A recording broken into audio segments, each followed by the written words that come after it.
Shri Sanjay Raut, 3 minutes। Sir, गृह मंत्रालय के ऊपर हम चर्चा कर रहे हैं, लेकिन मैं देख रहा हूं बहुत से हमारे सदस्य ने औरंगजेब पर चर्चा की। क्या दिन आए हैं कि इस सदन में, इस उच्च सदन में औरंगजेब के ऊपर लोग चर्चा कर रहे हैं, और उसके लिए मैं मानता हूं जिम्मेदार सर हमारा गृह मंत्रालय है। अगर समय रहते 3 मिनट तो मेरे पास है, वो तो मुझे बोलने दीजिए।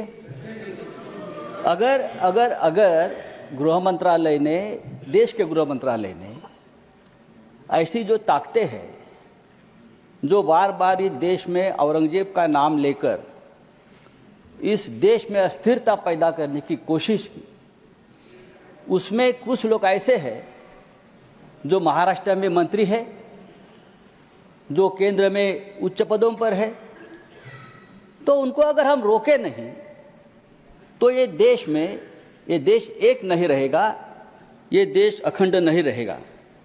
देश में एकता और अखंडता कायम रखने का काम ये गृह मंत्रालय का है। लेकिन मैं देखता हूं सर, कुछ सालों से इस देश को पुलिस स्टेट बना दिया है, पुलिस स्टेट। और उनका काम क्या है कि विरोधियों को कमजोर करना, पॉलिटिकल पार्टियों को तोड़ना, यह गृह मंत्रालय का काम है हर जगह। एमपी विधायक, उनको खरीदने के लिए पुलिस की मदद देना।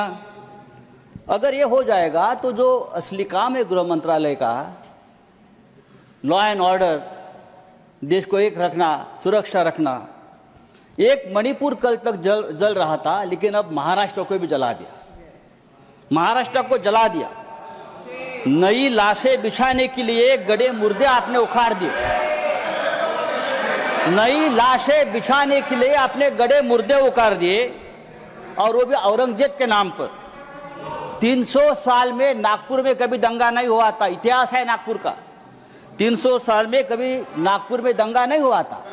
नागपुर जैसे शहर में अगर दंगा होता है, और वो भी हमारे महाराष्ट्र के मुख्यमंत्री के विधानसभा क्षेत्र में, अरे मैं ये कहना चाहता हूं, अगर आपको औरंगजेब का कबर तोड़ना है तो बेशक तोड़िए। आपको किसने रोका? आपकी सरकार है, केंद्र में और महाराष्ट्र में आपकी सरकार है, गृह मंत्री आपके हैं, महाराष्ट्र में मुख्यमंत्री आपके हैं। आप जाइए, हाथ में फावड़ा बिवड़ा लेकर उधर जाइए और तोड़ दीजिए।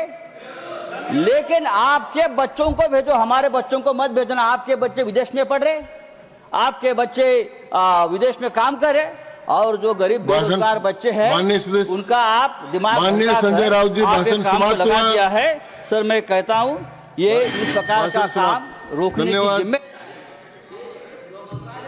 समाप्त हुआ। माननीय सदस्य